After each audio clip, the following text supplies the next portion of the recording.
Hello, welcome to this Saturday's edition of Bald and Board Wait, Games. Saturday? I'm Bald, I'm bored. and yeah, it is Saturday.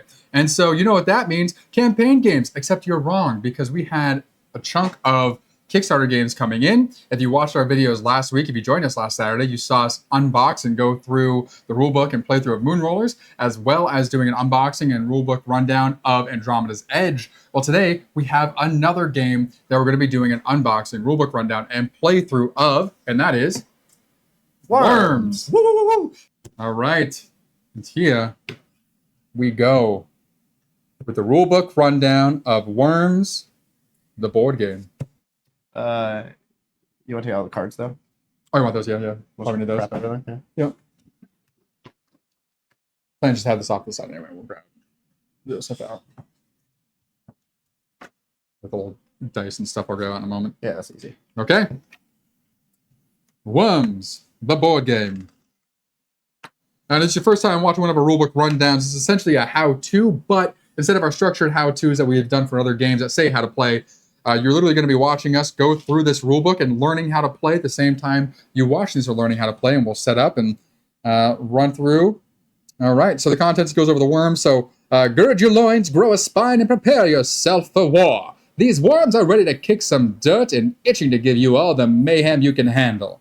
So oil drums are explosive. There should be 6 of them in there.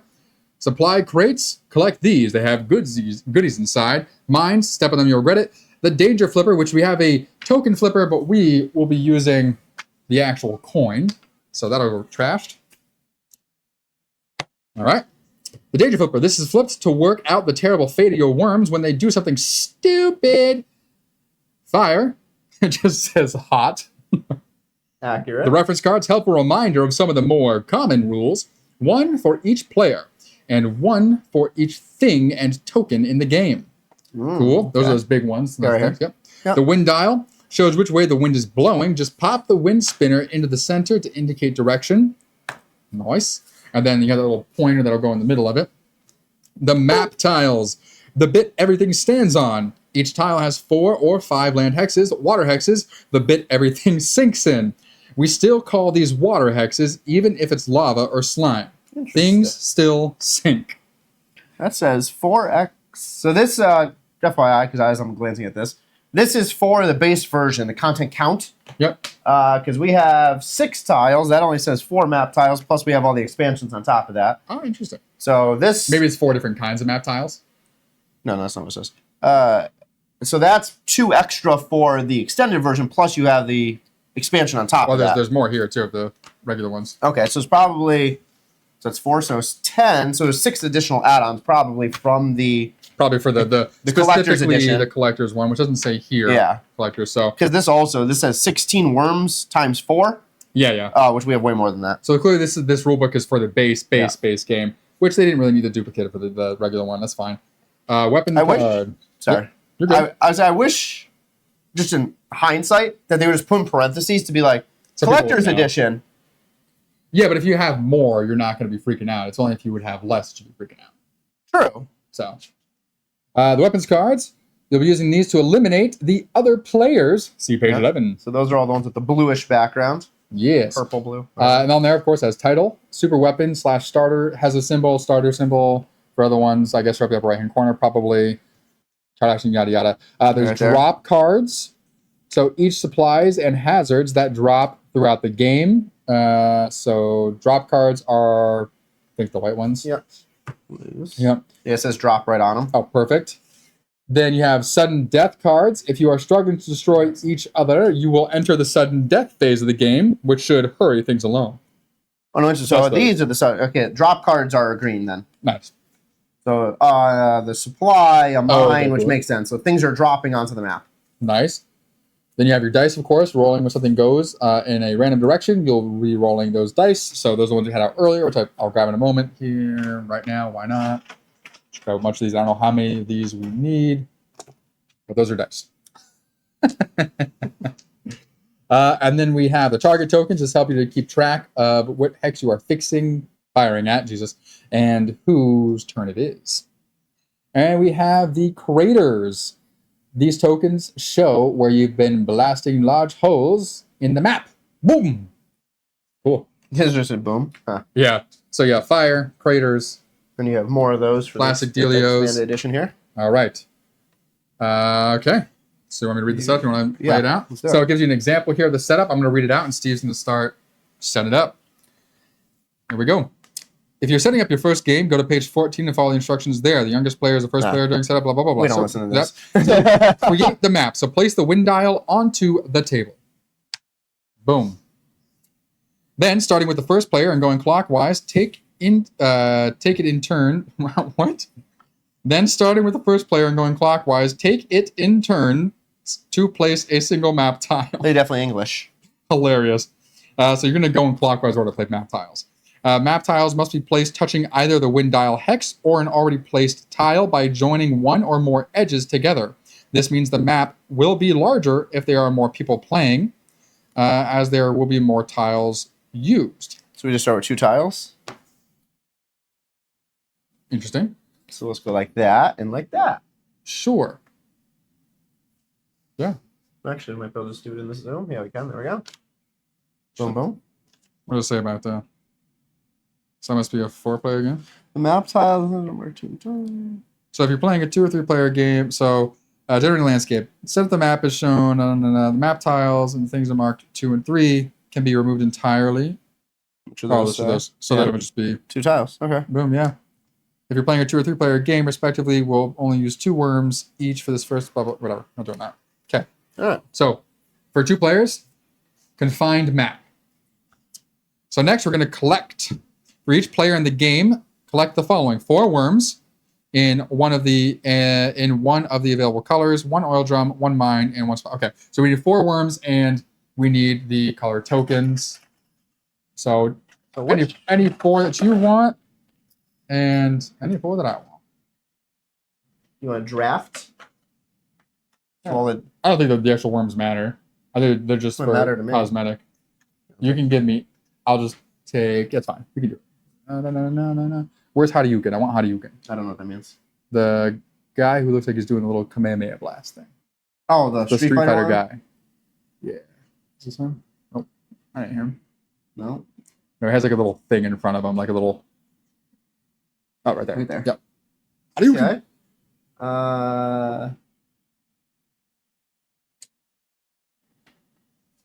Okay. We'll take the Uzi.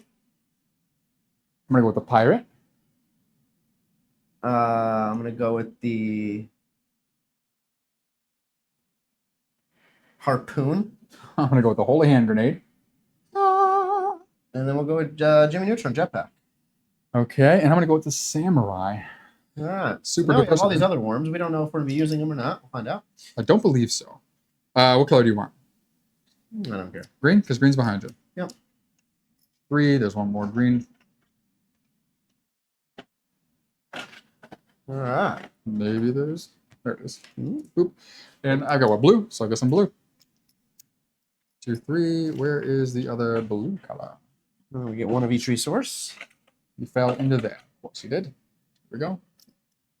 These I'll put away, and I'll get our resources. Yep, 1 oil, 1 mine, 1 supply crate. So crate mine, No, crate and barrel. crate mine. I know you need a barrel. Yeah, I got you. I caught up.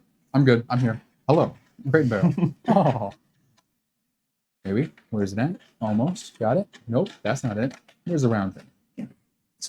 Come here. Round. All right. Okay. Place all of these things, including the worms, near the map and easy to reach. Okay, yep, boom, done. Place. Starting with the first player and going clockwise, take it in turns to place one of the things from the pile in front of you, oil drum, supply crate, mine, or a worm of any color, onto the land hexes. Note, no player currently has a team selected, so there are no right or wrong choices when placing things. But if all the team's worms are on oil drums and mines, this could be a short game. Keep going until all things are placed. Don't place any more than 3 things in each hex. Okay, so let's put our worms into our little bases. Yep, did that. So right now we have 8 hexes because you can't place on the wind one. Yep. I'm assuming. Correct. So we'll place one thing out. Boom. Great. Okay, I'm gonna put a Not boom. That's a crate. do a worm there. Okay, we'll go jetpacky with crate. I'm gonna put an oil drum here.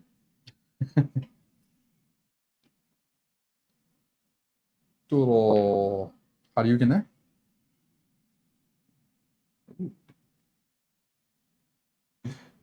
Do a mine there. Nice. Do a crate here. We'll do a worm there. Because it's a duel. And then we'll do a worm there. All right. Okay. We don't know what we just did. We just... I just had to place them out Yeah. one at a time, and there couldn't be more than 3 in a space. Like, this is the max that could be in that space there. Yeah. Okay. It doesn't say you can't have duplicates either. So Now select, shuffle the reference cards for each color of worm being used in the game, and give one randomly to each player. The color you get is now your team. I don't know what it was. All right. So blue, like I chose, and Steve is green. Boom. Cool. Okay. Starting hand. Separate out the starter weapon cards. Those who darker backs. Okay, so we're getting the cards now. So I am going to transfer over here to these extra rules just to see how we would mix in the new ones that we have. So we have this little sheet here. Okay. So 5 to 6 players, we will read at the end of the rulebook. Just right now, I'm going to read the card stuff. So the collector's edition contains a treasure trove, well, a supply crate, of new and exciting weapons and super weapons. Simply shuffle these new cards into the existing deck and play the game as normal. You could, of course, remove some of the original cards to give yourself a better chance of finding new ones during the game. Some new cards, like the electromagnet, also come with the card token you need and a reference card with additional rules. Interesting. So that token, so that's the rules, are a token for electromagnet too? Okay, cool. So the card will tell us. So the reference card that we have over here, these big guys, will tell us how we end up using those. So then it says utility cards. The collector's edition contains a number of new utility cards instead of the usual action bar. These cards are marked with a green, so it's 4-leaf clover symbol. So those, not those green ones. Oh yeah, the center. Yep. Yep. So these cards are shuffled into the supply deck, just like the weapons and super weapon cards. If you pick one up, place it into your hand as normal. Unlike normal weapons cards, utility cards are played outside the normal game sequence, giving you a chance to impact events at a time the other players will not expect. And all of them do say play at any time or play in a certain scenario, so it gives you clarification on the card. Awesome. Each utility card tells you when you can play it and what the effects are. Every time. There are no restrictions on the number of utility cards you can play at once or at any time. Nice. So we'll mix those in as well. So easy enough for the cards. Just mix them in and have a ball. Okay. Starting hand. Separate the starter weapon cards, those the darker back and the red symbol. Perfect. Each symbol on them, each player takes one of each of the following starter weapon cards. An Uzi, a bazooka. Did you shuffle them? Of course. An Uzi, a bazooka, a ninja rope, and a girder. Yep. Cool. So we each get one of these. Boom, bazooka, girder, Uzi, ninja rope.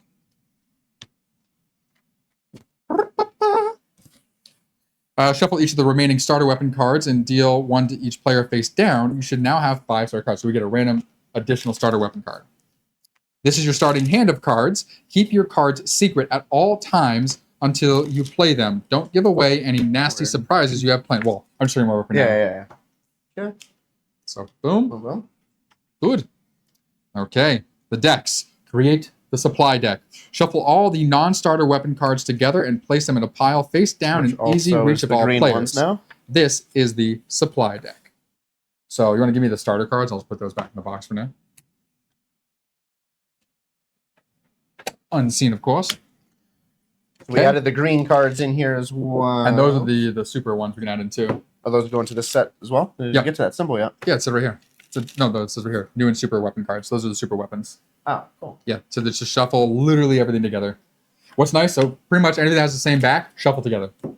That's true. The benefit is the starter cards have a black back. These have a gray and white. Yeah, so these have the black back, so you know they're not starter. And then, you'll see here in a moment, those have a gray-white background. Yes. So same symbol, but yeah.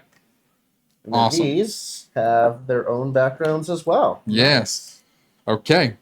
Create the drop deck without looking at it. Randomly choose a sudden death card and place it face down near the board. Then take 2... Sorry, am I going too fast here? No. So, okay, so it says create the drop deck. So without looking at it, randomly choose a sudden death card. Place it face down near the board.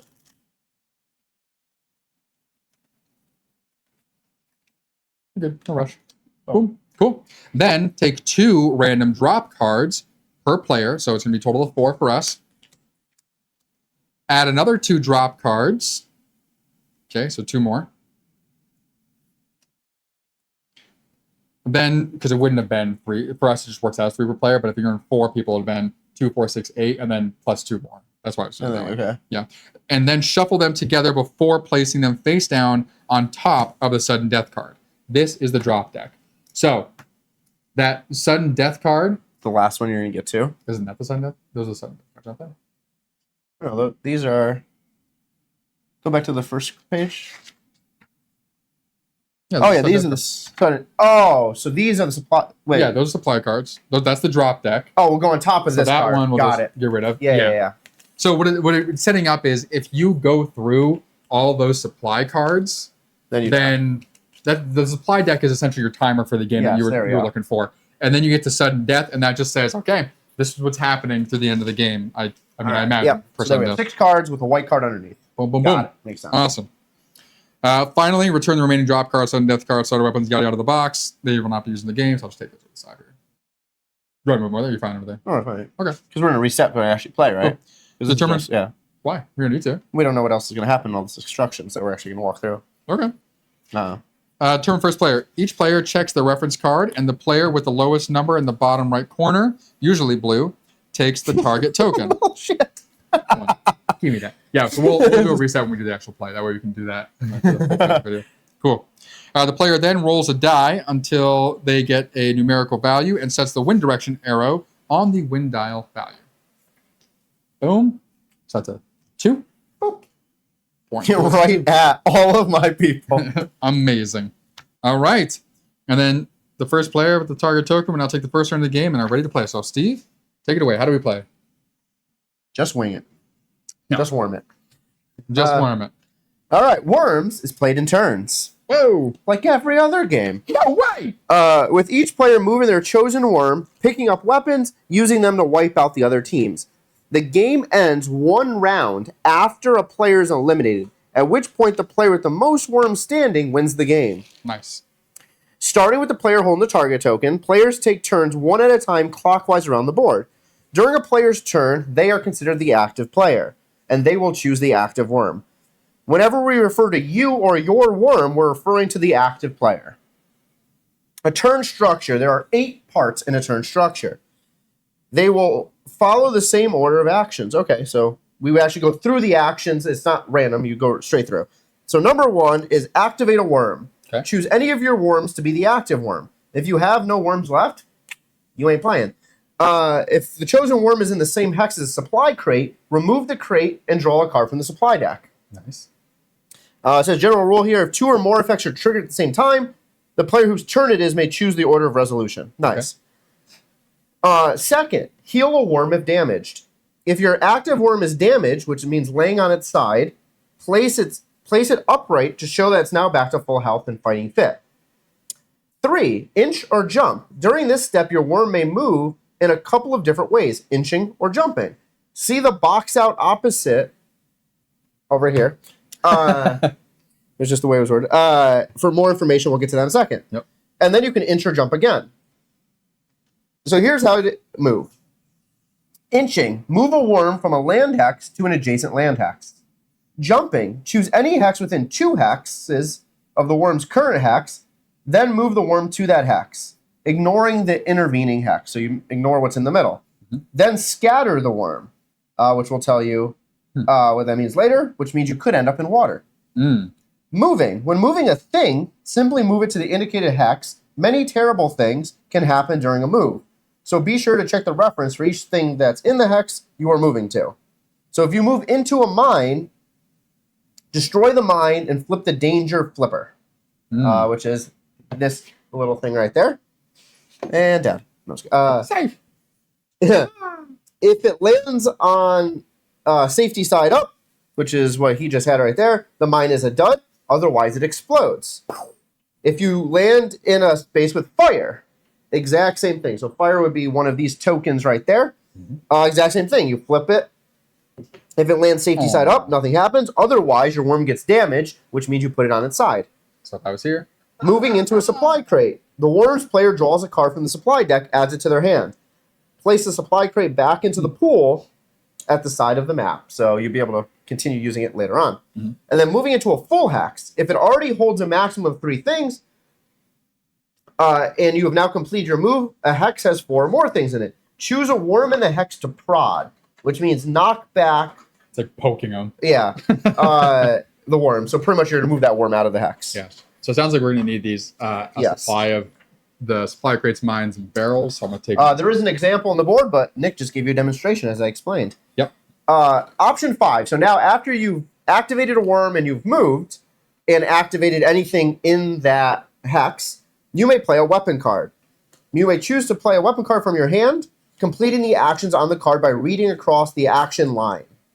So it literally will tell you. So if we use like the ninja rope here, it literally will show you exactly what happens. So on this card here, so using the bazooka as an example in front of Nick, you have your name at the very top. Your action line is the yellow side.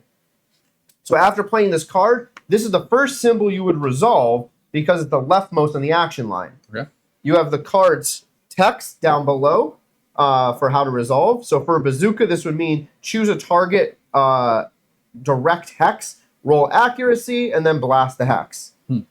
Action line resolution would be the right half, which is the green. After resolving the text, you would return to the action line and continue reading to the right.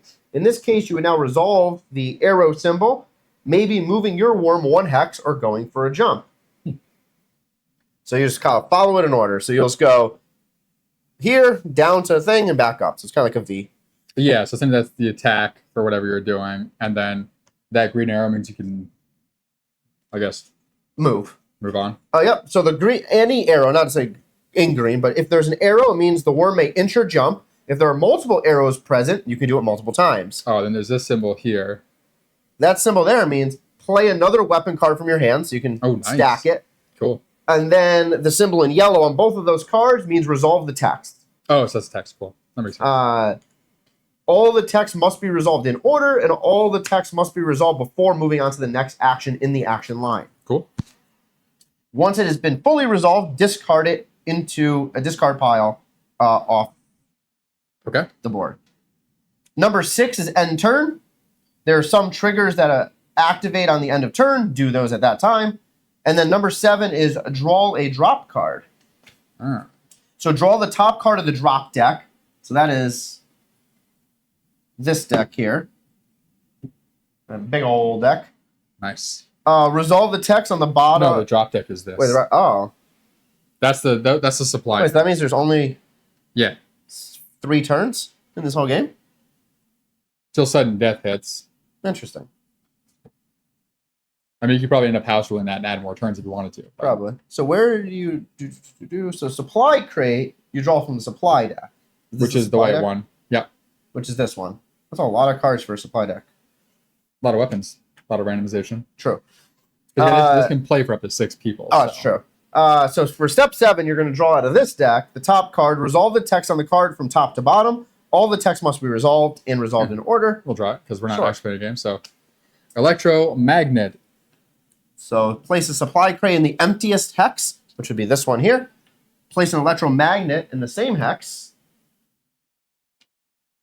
And then change the wind direction. So you would roll a die, and the active player would do that. And so you roll a number. I assume you have to roll a number to get it. I don't know if there's one where it'll stay the same. We'll see. I'm sure it'll tell us. The last card of the drop deck is the sudden death card. When the sudden death card is revealed and resolved, place it face up near the map rather than discarding it. For the rest of the game, whenever you would resolve a drop card, simply resolve the drop card portion of the sudden death So card. if we imagine we went through that entire deck, then we pull the sudden death card, which every single time we just continually do this. Which is place the supply crate in the emptiest hex. And then change the wind direction. It says from now on, after a blast is resolved, or sorry. No, you just do the drop action, it says. Oh, okay. So this is what it says here. It says from now on, after a blast is resolved, move all things in the hexes adjacent to the blast hex directly one hex from the blast. So it looks like it gives an effect, and then additionally for the drop thing, it does the drop thing. And then the last step in your turn is to pass the target token over to the next player and move on. This just gives an example turn. We kind of just went through all of that. So it gives the example for attacking, though, which it didn't explain, so maybe we should do. Is that? So that's first game. Go Keywords and terms. Keywords and terms. Keywords and terms. Keywords and terms. Wow. Yeah, so here it looks like it'll tell us how exactly. Yeah, so we can go over that in a second. Yeah. And then I can read the last one. Okay. We'll skip the keywords. All right. So we're going to run through the examples in turn. So in the book, it gives a nice diagram of everything, and it looks like it gives more explanation on actually attacking. In the first spot that Steve just read, just kind of said, do it. So an example using the map, so active worm. Let's just scroll. I'm just going to read through and find the important parts on here because you're not seeing the example. So healing a worm, we went through pretty easy. Stand it up if it's laying down. Inching a worm and jumping. Boo, boo, boo, boo. It doesn't look like you have to do any kind of check. You just kind of get into that space. Cool. Inching and jumping again. So you can do it twice in one turn. Playing a weapon card. Okay, here's what it is. So in this example, blue plays any weapon card from their hand. They choose the bazooka. Classic. So here, same situation. So blue chose a bazooka. They want to target worm, but it's not in direct line of hexes from shooting. Interesting. So in the example, they have a worm that is off to the side somewhere. I'll say right here. So it's like 2 spots away. So there's stuff in the middle. So they're targeting the hex adjacent to the worm instead in the hopes the wind will blow the shot in the direction to the worm. So they resolve the accuracy step of the bazooka by rolling a dice. Did it not say accuracy over here? It just stated that it's here. It didn't actually go through how the accuracy works. That's hilarious. Act 16. Oh, it's 16? In the terms and. Oh, okay. So let's just jump right over that then, I guess. Right there. Okay. So here we go. Keywords and terms. So the following section explains various terms and keywords in the game. So accuracy X. So the bazooka says accuracy 4. So many weapons become less accurate as they are fired at longer ranges. Accuracy reflects this. So X is a number, for example, accuracy 3. So if the target is not in or adjacent to your worm's own hex, okay, so say I'm attacking this guy over here. Yeah, so we'll just do this. There we go. Sure. Reduce X by the number of hexes the worm would have to move to be adjacent to the target hex. So -1. So it'd be -1, so accuracy 3. Yep. Accuracy cannot be reduced below 1. So still count water hexes in this calculation, even though the worm would normally be allowed to move through them. So it's just range. Right. So then roll X dice. Okay, that's where the accuracy comes in. So here it's 3. So we roll 3 dice and choose one of the results with the following effect. So a number means move target 1 hex in the roll direction. Yep. So the target is literally right this. So we have a bunch of numbers. Yep. So that would be that effect. The little wind icon, move target 1 hex the current wind direction. And then the target icon, there's no effect. Your shot just goes exactly where you aimed it. So it looks like, for the board here, when we're shooting, you're placing down your hex when you're aiming. So I have an accuracy of 3. The wind direction is pointing up. So I can put this here in hopes that if I do end up rolling, so like if we roll these. All right, so target means it would go right there, but I can choose this wind direction, which is 1, which means boom, nailed you. So blast, if a target hex is a water hex, nothing happens. Otherwise, place a crater in the hex for each thing in the target hex. This uppercase thing threw me off. Starting with any worms, roll a die and resolve the effect below. So, direct hex. Okay, so it's mentioning blast because on the bazooka it says blast hex. So this is what would happen in that hex that just got hit. So, for each thing in the target hex, starting with any worms, roll a die and resolve the effect below. So for each thing here, so for the mine and for the worm, a die will be rolled for each of those. And then the following effect happens. So if you have one of the numerical things, so 1 through 6, damage the thing and then move it 1 hex in the rolled direction. For the wind icon, like we rolled here, damage a thing and move it 1 hex in the current wind direction. So here, if this was the worm's roll, it would get damaged and it would move into that hex, so 1 up in the wind direction. Okay. And then the target damage the thing and it just stays right there. So here, this mine would get damaged, and we'll see what happens with that in a moment here. So note that the worm that moves into a hex due to a blast resolve any effects as if they had moved into it for any other reason. So they are destroyed if it is a water hex. So if the worm moved into water, they're dead. Check to see if any mines go off, etc.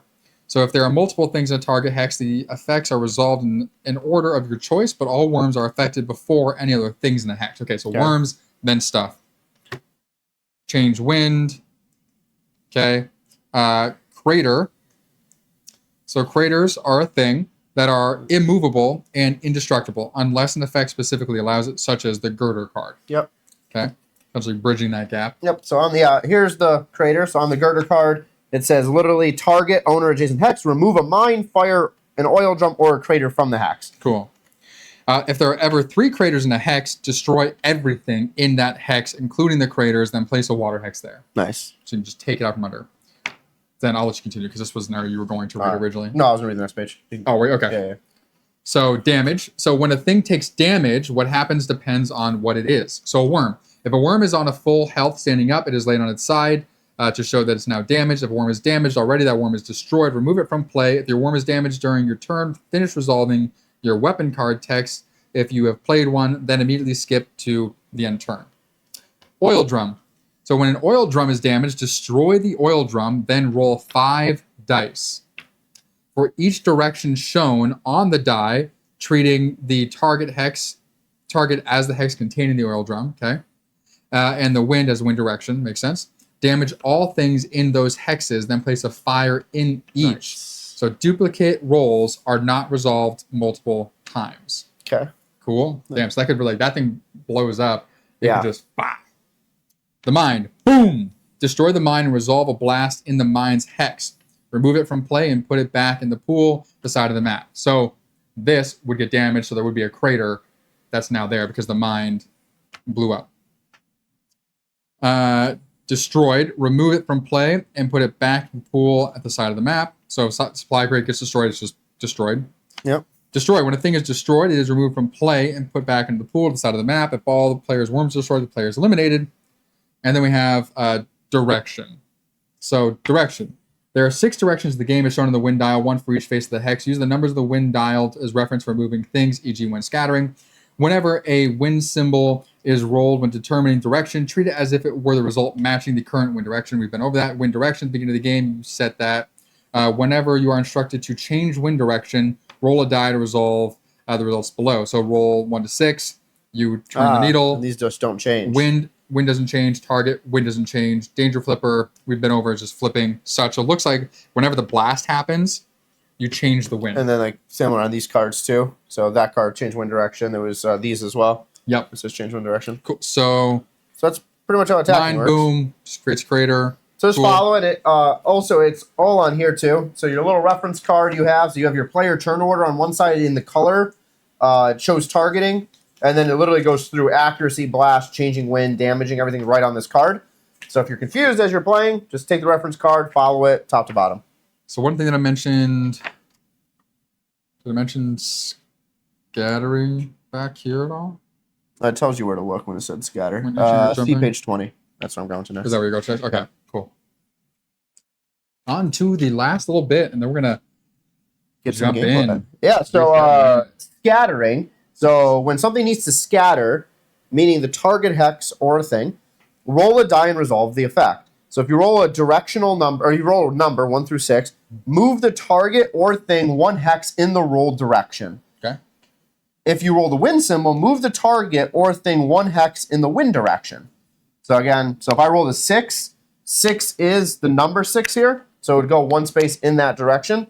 If you roll the wind, it would go where the wind is. So the wind and one of the numbers will always match. And then if you roll the target, it doesn't move at all. Knockback scatter is resolved in the same way, but if you roll the target symbol, you get to choose a direction and move it to that hex.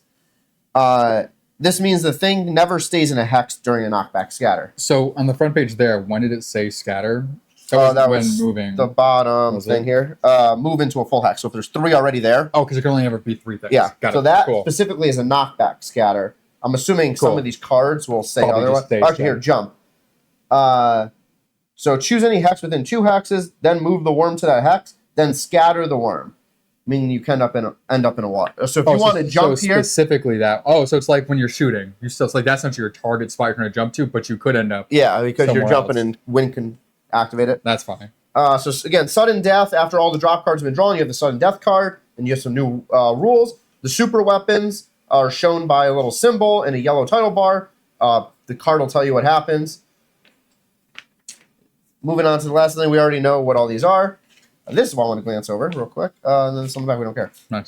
So some optional rules. So once you have grasped the basics, here are some additional rules. So parting gifts. When a worm is destroyed, resolve a blast in that hex. If a worm is destroyed by a blast, roll for which hex are scattered into. So it's just an additional way to get blast craters on.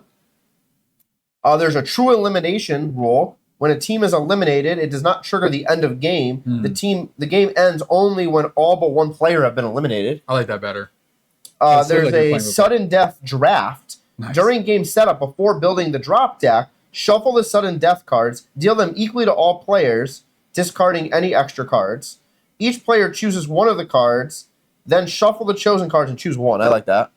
So that would be all of these white cards. We would just deal between the 2 of us. We each look at our pile. We pick 1. We shuffle those 2, and then 1 of those 2 becomes a sudden death card. Nice. There's a no sudden death version. No one wants that. No. There's late super weapons, meaning that they won't come until later in the game. There's a longer game. Instead of adding 2 cards in the drop deck, use all the drop cards. Oh, nice. Which would mean that's why you have this whole deck. Yeah. So it just takes longer to get to sudden death. Reduce blast, and then there's a larger map. If you feel like your worms want some more air, add additional map tiles. You can add any that you want. We recommend all players place 1 tile as normal, and then the youngest player adds additional ones being used. We don't care with that. And then there's a timer version as well. Cool. So pretty simple. For our player turn, one thing I just want to double check here. Each turn follows the same. Okay, so you have to do the same order. So this reference card is actually very very detailed for what you need here. It'll probably cover everything you need to know. On the backside is this general reference. It has your targeting, and then what those 2 potential extra effects are, whether you're inching or jumping or playing a card. Has your extra explanation, your blast, your change wind. So it looks like change wind actually isn't part of the blast. That was just a notation there that you can see what it means in there, because I don't know why the wind wouldn't change after you blast an area. That wouldn't make sense. No, the wind changes mostly from all these drop cards. So it's its own thing. Yeah. The damage, knockback, scatter says here, jump, scatter. And it says here for the jump thing as well, so move worm within 2 hexes, then scatter them. So, cool. And then on your player turn side, it's the same for everyone else as well. It's just color-coded because of the randomization. Has your player turn, so activate a worm, heal a worm. You get to move up to twice before playing a weapon, but if you choose not to move the second time and you play the weapon, you don't get to move after such. End turn, yada, yada. And then it goes over what targeting is for the different areas. Cool. And then you have a nice back of the book reference as well. So they really just doubled down on all the references. All of this is on this card. You really don't need this back of the book. So I don't think we're going to need this book out, really. No, not at But all. lastly, before we jump into our Mine, we don't playthrough, need oil drum, fire, creator. Just tells us kind of all the different pieces of the puzzle here. yeah, those are just reference cards as well. So we can just We'll have them some available. people during the gameplay had them like out on the board, but we'll just have them there. So if we need to see what they do, we'll go to that reference. So the last thing we're going to go over here before jumping to gameplay is going to be this 5 to 6 players, just so you know, and so we know, because we might do this tonight potentially. All right, so playing Worms with 5 to 6 players is simple. The Collector's Edition contains all the additional map tiles, starter cards, and things you need. There are 2 extra player cards, numbered 5 and 6. Shuffle the appropriate number in the original 4, determining teams. There are also 8 new color matching base rings for the Worms. Setup remains the same. There are enough new cards for all players to have their standard starting hand, and each player to place 4 Worms and 1 oil drum crate. Mine is normal. Of course, the map you are playing will now be larger because the extra players will be adding to it another map tile, or more if you wish. So we can, if we choose to. Yeah. We can do 2 per person if we want to. Which I think we should. Yeah. With all the extra aspects, all the extra expected mayhem, we also provided you with some more water hexes. You'll probably need them. So really, this little thing here for the Collector's Edition just says add all the stuff into the game and go crazy. Yeah. So I'm going to zoom this out a little bit. We're going to do a quick reset here with all of our cards and everything. Yep. And we're going to get a game in, and let's see how this goes.